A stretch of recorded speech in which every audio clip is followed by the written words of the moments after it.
I can be intimate. I think when push comes to shove, Danny will experience jealousy, and it just made me, question if seeking a sister wife is the right option for her to have.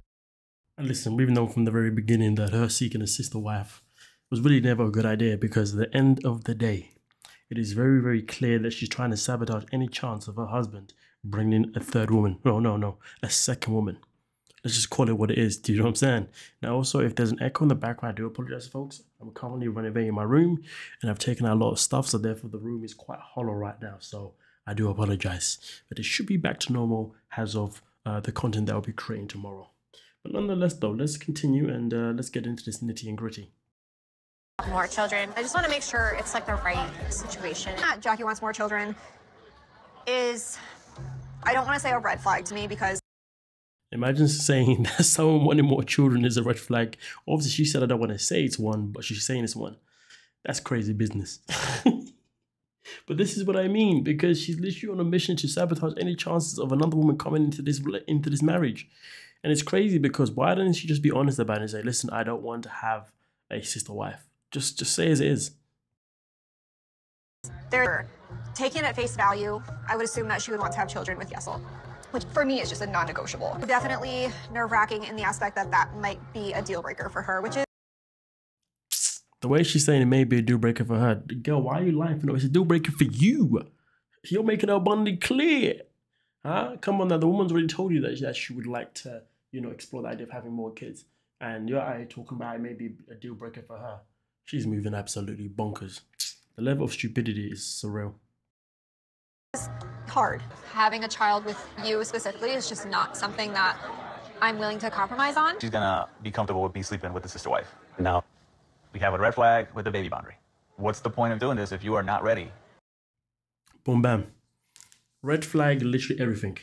Red flag of a woman sleeping with him, red flag of a woman wanting to have a baby with him, literally red flags everywhere.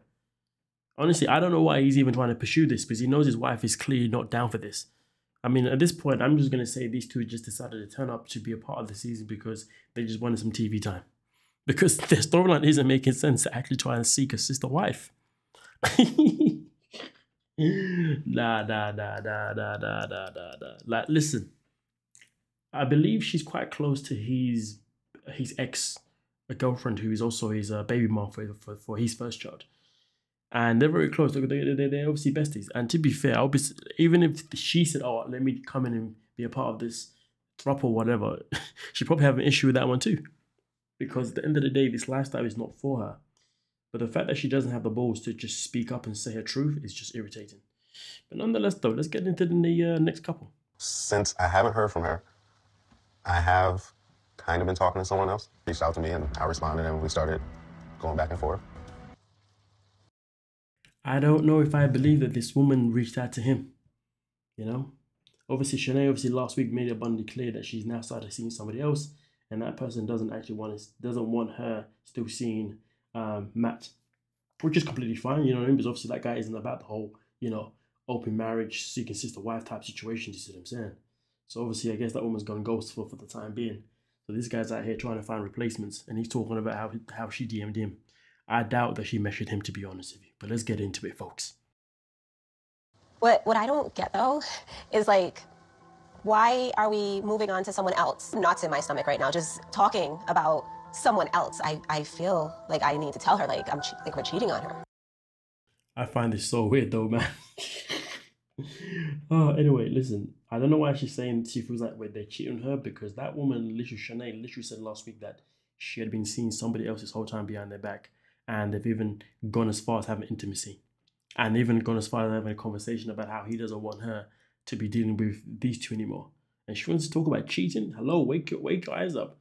The lady you're trying to defend, the one you're trying to say that you want to, you want to hope that she comes back, has been cheating on you and your husband this whole time. Well, more specifically, your husband. But yeah, that's a whole nother perspective.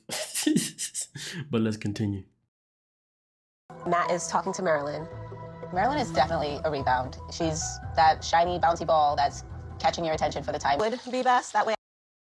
I mean, listen, to be honest with you, she could easily be that rebound. Do you know what I mean? It could be the case where he feels hurt that he's lost one. So he's in panic mode. He's like, oh, well, I need to find another one now. I got so used to having 2 women. Let me just find another one. Hell, for all we know, he may have been looking to find something with somebody else for the purposes of hoping that he would make Shanae jealous or something like that. You never really know people's real intentions, do you now?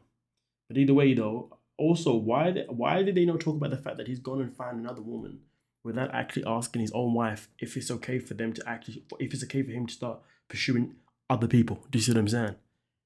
This guy's hungry. He just wants some more. So he just wants somebody else to sleep with. Do you see what I'm saying? Because yeah, I found that weird that she didn't confront him about that. I can, assess the situation. Trying to move on so quickly because he's hurt. But fighting for Shanae is really important to me. I love our friendship. So I want to make sure that I'm there to make sure teaching wellness. I find it so weird that she's saying that, oh, I don't want to lose Shanae because also she's my friend. I like the friendship that we have.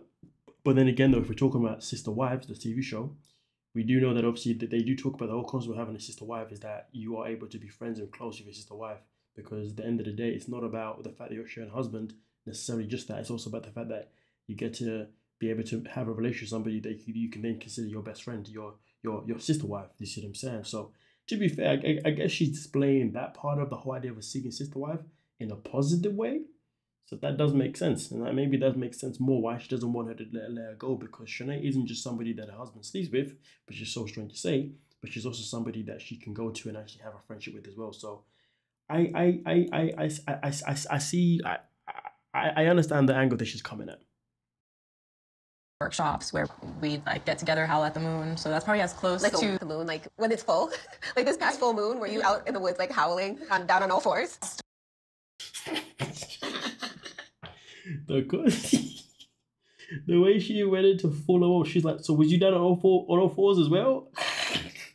Absolutely mocking what this woman does for herself. I mean, listen, I'm not here to judge what people do in their spare time or they do as a professional, whatever the hell they do just to make sure that they're able to keep their mental health in check. So if she's got to howl like a wolf, then she's got to howl like a wolf. Yeah. Full moon was a little cloudy. So After this date with Marilyn, I'm not interested anymore. Broski said, I'm not interested anymore. Now, in case folks don't know, when it comes to the situation with Marilyn as well, he's actually slept with her before in the past. He actually knew her 17 years ago. So they already have a history of being together, but obviously more, but just on a sexual capacity. I mean, listen, bro's got to understand. Let's just say their sex was good before in the past. Bro, it might be even more crazy now. Oh man, this stuff is too funny. But anyway, let's continue with the next one. Nick doesn't drive. Why would you need to ask the king to drive? They know where I want to go. This guy needs to be studied. He needs to be studied. The guy doesn't work. He doesn't drive. He doesn't do anything at all but sleep with these women and be at home with the kids. That's it. Nothing else. How is he getting away with this lifestyle? It's a calamity. Am I living life wrong? Oh my days. I mean, and the thing is, he dresses like a pimp as well. So I'm thinking, the guy must be pimping them out, but it doesn't seem to be the case. But you never know. You never know, because the new woman who's a part of their little clique, from what I understand, she used to be a street worker as well as a rapper. But hey ho. You know, the reason why I don't drive is because I'm just presidential sitting in the back. Before seeking someone else is change my last name to Davis, because I feel like a little bit of an outsider because I don't have that. One, we've only been dating her for about 6 months romantically. And I learned my lesson the hard way last time. I'm not going to try to rush things. I'm not going to try to assume that they're okay. And I mean, listen, I get it. Obviously, the experience they had with Dannielle wasn't the best experience, so I can understand why, obviously, they want to be a bit hesitant this time in terms of trying to get someone to come in and lock them down immediately. So I do understand, obviously, why April and the rest of the Davises obviously have their reservations about, bringing someone in on a marriage basis straight off the bat. You know what I'm saying? To be fair, this is the first time I've actually seen April have her hair done and everything. You know what I mean? I was like, okay, girl. All right, you do you, girl. First time I've seen her actually, putting some effort on her appearance. You know what I'm saying? Anyway, we continue. It would make me like a wife, not just the girlfriend that lives with them. And until then, I'm not feeling like I'm very much a part of this relationship at all. I just want to make sure that I don't get so focused on trying to be your lover. You don't have to try to be my lover because you are. Yeah, she's not really listening to what Broski's saying here.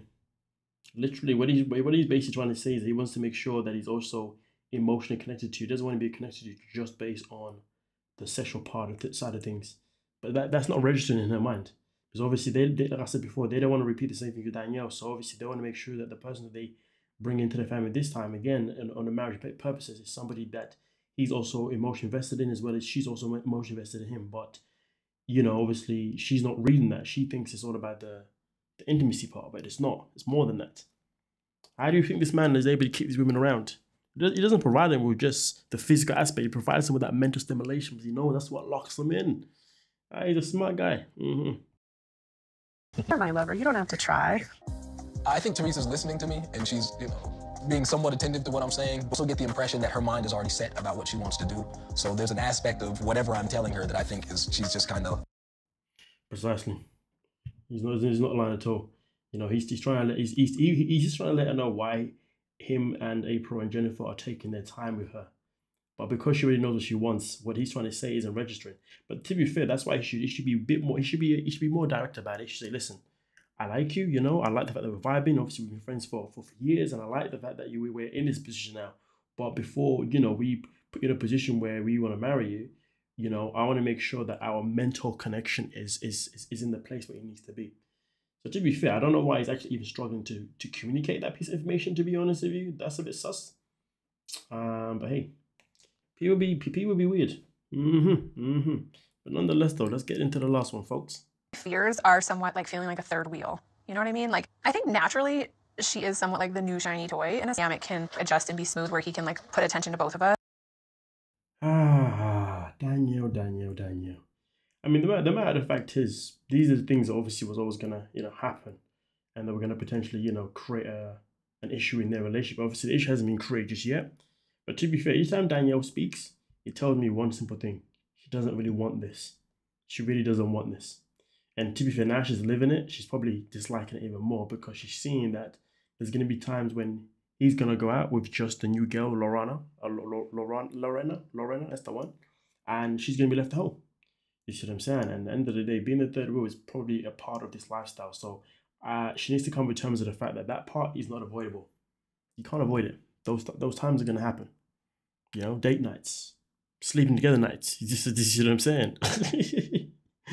Oh, dear. Us in a fair and like loving. Isso me incomoda. Eu gosto de estar incluída. I mean, like, I'm just thinking about changing sheets and like. Oh, well, I'm thinking. This bothers me. I like to be included. Now, of course, you got this situation here where Dannielle and Garrick are talking to each other, but obviously talking to each other in English. Was why wouldn't they, whatever? And obviously they're giggling and laughing, but Lorena has no idea what they're saying. So she's now actually being, obviously feeling left out. Obviously she's feeling exactly how Dannielle says that she doesn't want to end up feeling herself. You know what I mean? So at the end of the day, this is a dynamic that's definitely going to happen. The question is though, are they going to find a way to be able to work around it, to do better, if you know what I mean? I mean that is, I guess that is here or there, and that's something that obviously we're gonna have to wait and find out, wait and see. But hey ho. Não sei. But then again, though, is she actually even actively learning English? That's the question right there that should be asked. That should be answered, because this dynamic is always gonna happen if she isn't learning any English right now. If she doesn't want to feel left out, this Lorena chick, in conversations, then learning the language is going to be something that she's going to need to do, because she's in America, it's going to be more important for her to learn English than it is for them to learn Portuguese, I believe, is what they speak in Brazil. Eu ver tudo isso acontecendo, eu fico muito emotiva. Didn't mean to do that to you. Mm-hmm. Let's start there. Trying to put myself in her shoes, like, you don't know, are they being rude? Are they just leaving me out? And until she learns English, it's going to be a struggle for her, And let's be real, Dannielle's going to love every single second of that. Because at the end of the day, she knows that the one thing that she has with, one of the very few things that she still has with her husband, or even though they're not really married anymore, but you get my drift, is that at least they can have conversations, without Lorena being involved, even if Lauren is there. I wouldn't be surprised if Dannielle started doing that on purpose, just to make her feel singled out. I mean, listen, to be honest with you, given that they do survive this season together with this woman, because the last couple of seasons, they haven't survived with the woman that they're born. But let's say they do survive with this woman itself in particular. It's going to be interesting to see how. Let's call it what it is. These three are going to be back for another season 100%. Dannielle and Garrick are always here. So I'm curious if within the next season, given that they all come back together, how Dannielle is going to sabotage this relationship, because I'm counting on it. Like, why not? Do you folks think that she's going to try and sabotage it at some point? You know what I mean? Well, let me know your thoughts down below in the comment section and we can talk about it. Yeah, so please don't forget to like and subscribe. Peace.